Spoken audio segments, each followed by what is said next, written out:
All right, let's dive right into something I think we can all relate to, procrastination. We're going to be going Certainly. deep on how to not only beat it, but use it to, you know, build some really awesome productive habits. Yeah, it's really interesting, right? Like we have to before we can conquer it, we got to figure out why we do it. Yeah.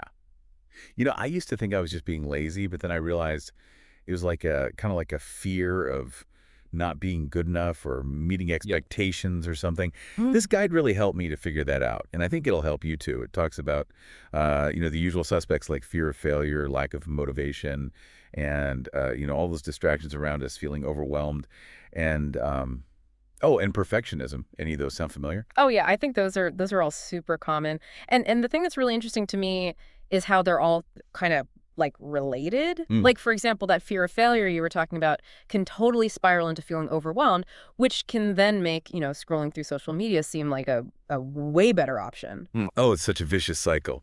Luckily, this guide has some pretty cool ways to break out to that cycle. I was pretty excited about the 2-minute rule.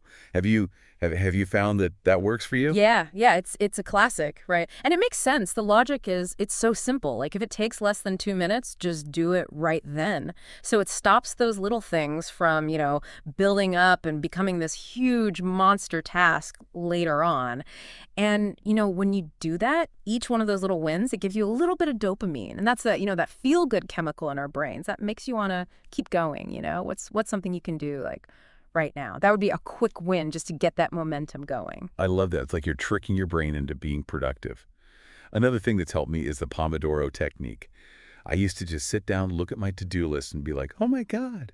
But with the Pomodoro Technique, you work for 25 minutes and then take a break. It's Yeah. been a game changer. Yeah, that makes sense if you think about how our brains actually work. Oh. We're not meant to focus for hours at a time. The Pomodoro technique kind of works with our natural attention span so we don't burn out and it can actually help us, get more done. It's really cool how our brains work.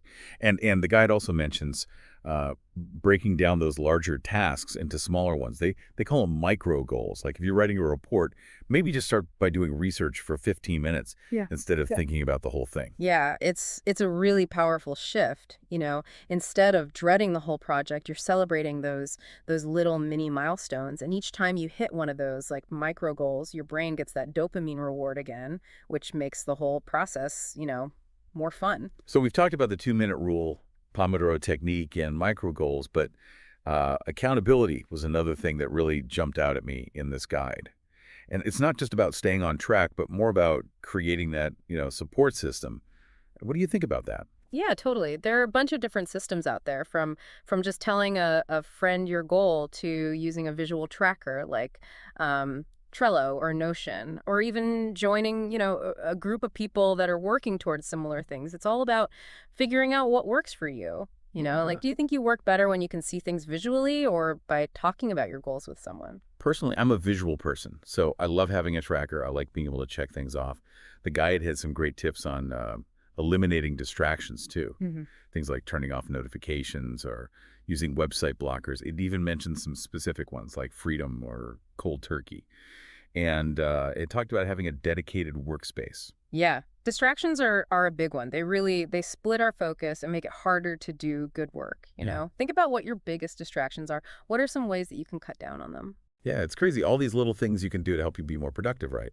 The guide also goes into building like these consistent productive habits. It's not just about like beating procrastination in the moment. Yeah. They talk about Atomic Habits by James Clear. Have you read that one? Oh yeah, Atomic Habits it's great. It's all about how those small changes that you do over and over, they can really add up to big results. It really connects to what we were just talking about with the micro goals, right? Like Yeah. those small wins, they're kind of the building blocks of habits. Like say you want to, I don't know, read more. Instead of like forcing yourself to read a whole book every week, what if you just read one page a day? Oh, wow. Yeah. That's so doable. And over time, it really would make a difference. The guide talks about tracking your progress too and celebrating those small wins. Mhm. What kind of rewards do you think work best?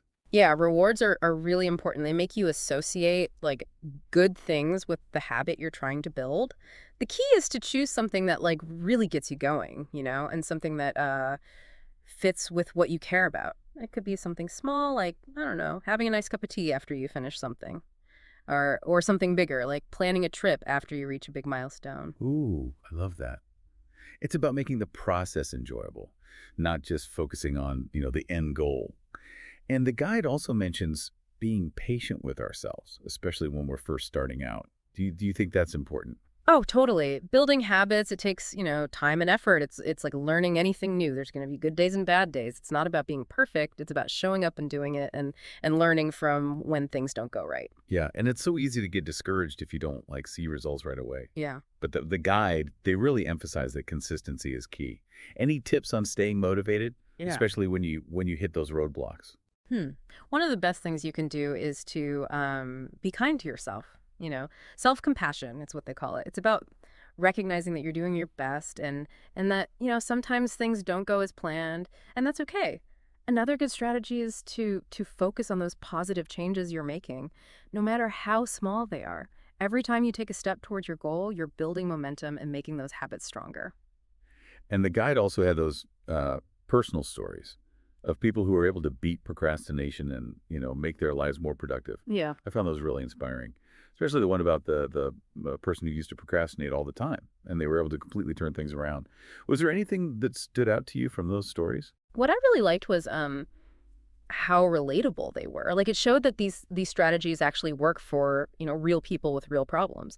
The thing that really resonated with me was how much they emphasized the power of small steps, Like, each of those people, they started by just making one small change, and over time those small changes, they added up to huge transformations. Yeah, yeah. It really shows you that change doesn't happen overnight, right? It's about those consistent little improvements that add up over time. Like that quote, a journey of 1,000 miles begins with a single step. What the one small step you could take today to start building a more productive habit?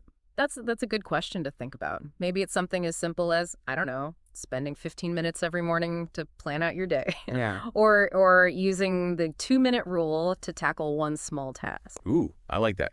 It's about, finding what works for you and just taking that first step, no matter how small.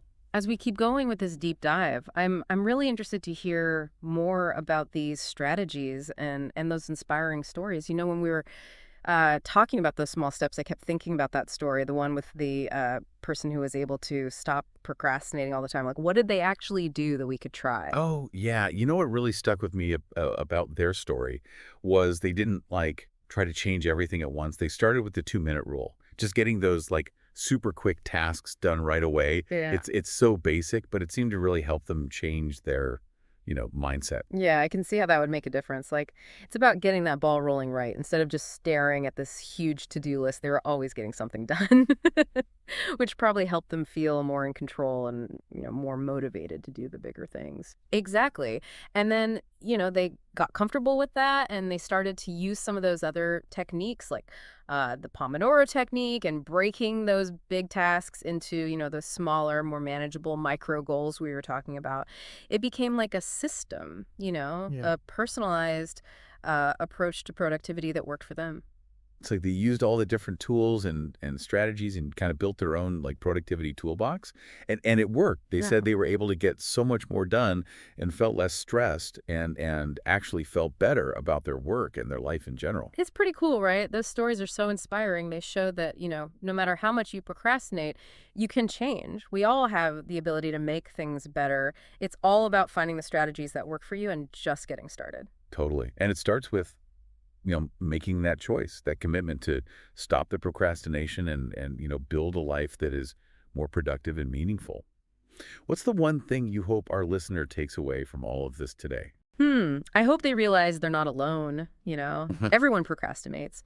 But if you have the right tools and the right attitude, it's something you can totally overcome. And it doesn't have to be this huge change. It's about those consistent little actions, those little habits that build up over time to make a real difference. Well said. And it's a journey, right? Not a destination. There will be challenges along the way. The key is to keep going and keep learning and celebrate those little victories along the way. For sure. And don't forget, we're all in this together. If you feel stuck, talk to a friend or a mentor or even, find a group of people that are working towards the same things. It's so powerful to share your goals and help each other out.